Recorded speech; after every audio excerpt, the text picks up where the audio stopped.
Phew, boy, I don't really plan to record much on this car. I may record some, I don't know. I'm putting a JDM F23A into a 2000 Honda Accord, but look at this thing, it's just filthy. Yikes. Anyways, this one don't have any compression. Couldn't really find another one of these locally, so JDM F23A. I guess I will record it, whatever. I don't know. Anyways, there's a few little things you have to change over to make the JDM motor work in the USDM car, so I guess I'll show you all that stuff and just do a quick video on swapping this thing over.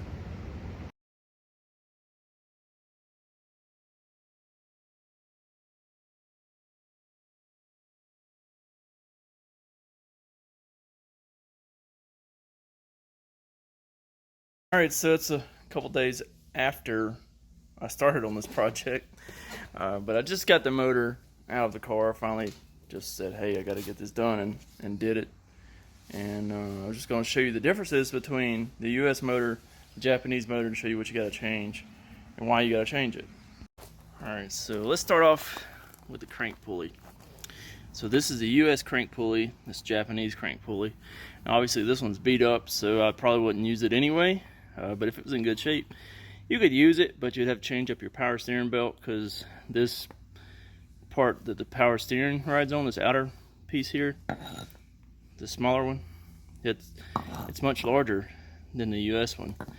So the belt for the US would be way too small, right? It just fits right in there. So I'm going to use the US pulley, and then it's swapped the exhaust manifold. As you see on the Japanese one, it's a 2-port, right? Because it does like a 4-2-to-1 style, where the US one is a 4-to-1. That O2 sensor burned up in there too, so probably need to change that. There's a lot of things that need to be addressed on this car, but we got to get it running first. So we got to change the exhaust manifold. All right, and also have to change the intake manifold. Simple stuff like, see, we have 1, 2, 3, 4 vacuum lines right here. So this is the US one, this is the Japanese one. So you see we have 1, 2, 3, and that one there is nothing.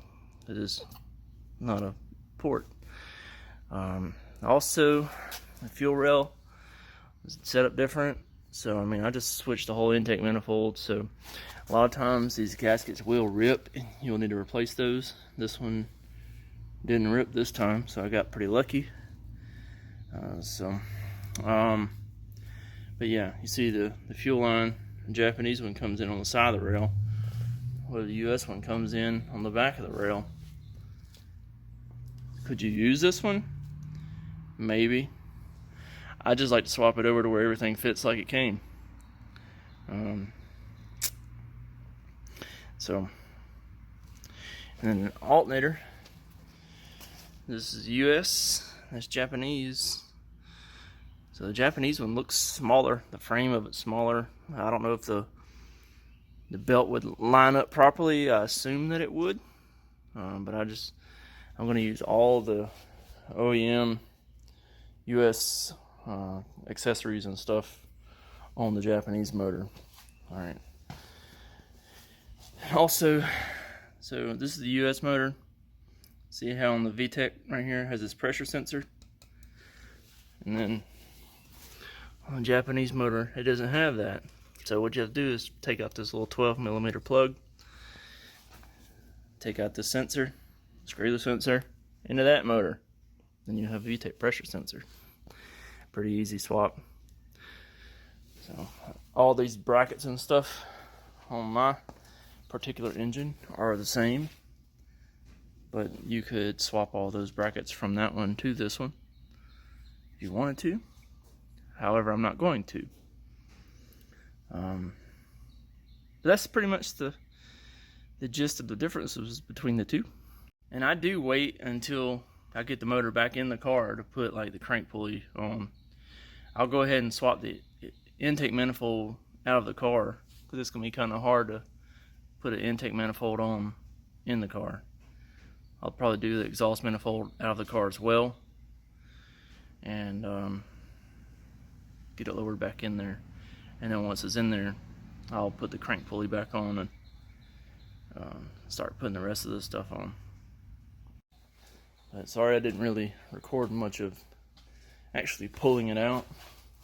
Wasn't really the purpose of this video anyway. I was just kind of showing you what you had to do to make it work. Pretty tired. I worked last night, and I didn't take a nap this morning. I'm off tonight, so I've been up nearing 20 hours or so right now. I'm just kind of tired, and it's hot out here today too, so just working through this. But I'm gonna go ahead and get this intake manifold swapped over, and hopefully start putting the motor back in the car here shortly. Alright, so now I have the exhaust manifold swapped, got the intake manifold swapped, and I put the VTEC pressure sensor on there, and now we're pretty much ready to plug this back in here. So I'm gonna hook my hoist back up to it and see if I can get it plugged back in here. All this stuff, I'm gonna clean every bit of this engine bay and stuff once I get everything back assembled. You can see this thing is filthy. It is disgusting. Probably never been cleaned a day in its life. We'll try to make it look fairly new. I mean, obviously the OEM powder coating is coming off this valve cover, so the valve cover probably look like dookie, but we'll make do. One more thing I just noticed is this water pipe that goes beneath the intake manifold. The little nipple for the aisle air control valve is on the opposite side. So you can see there it's to the right of the oil filter. So we're on the Japanese one. It's to the left of the oil filter. So I'm going to use the rubber hose from the Japanese one instead of this hose from the American one. So let's switch that out too. Alright, so I got the motor bolted in here and went to bolt on the compressor. And I noticed that the compressor bracket is also different. So don't make the mistake I did. Go ahead and swap the compressor bracket before you put it in the car. You see this is the JDM one. It's a USDM. See, for the compressor we got 2 bolts and 2 bolts. Those bigger ones are where it bolts to the block. But 2 bolts and 2 bolts for the compressor. Where you see the Japanese one, it has the 2 bolts, 2 big bolts, 2 big bolts for the block, but then it only has 1, 2, 3 for the compressor. So the US compressor won't bolt on to the Japanese compressor bracket, so you need to swap the bracket over as well. So it's a lot easier to do while you got the motor out of the car. Thankfully I was able to move this compressor over out of the way to where I can actually get to it and swap it out. So but yeah, making some progress. Hopefully get this joint finished up today. Alright, so today is Wednesday evening and it looks like it's maybe gonna rain or something, I don't know. I finally got the Accord swap finished, the JDM F23A swap. I didn't really record much other than, well, you saw the video, so I didn't record much of the process, but I showed you everything that you need to change if you're putting a JDM F23 into your 98 to 02 Accord. So hopefully you can use this information in the future if you need to buy a used JDM engine. This engine was like $50 more than the local salvage yard wanted for a very high mile replacement F23A1. So this was $50 more, less miles, and delivered to my shop. So I mean, I think that's a pretty solid deal. I just bought off eBay just from some random importer, so I have no complaints about it. The crank sensor was bad. I replaced that, took it off of the old motor and put it on here, and that was pretty much the gist of it. Anyways, you can see here it's running. Fans just kicked on. Did have to replace the front O2 sensor because it was bad. The manifold and stuff we reused from the original engine. So the front O2 sensor was bad and the catalytic converter was gutted out. So we're going ahead and put a aftermarket skillet converter on it. That way we have no check engine light. We got an SRS light and a brake light because I got the emergency brake up. And it's in park. So I don't see any reason this motor wouldn't pass even emissions. Like if you're in some state that has emissions. I'm in Alabama, so I don't have any emissions here. So, but I mean, you're reusing all the factory sensors essentially. So I have no reason to doubt that it wouldn't perform as factory in an emissions test. So take it for what it's worth. I've never done emissions testing, and I don't know all the rules and regulations and all that stuff, but for what we're doing here, perfect. So anyways, thanks so much for checking out the channel.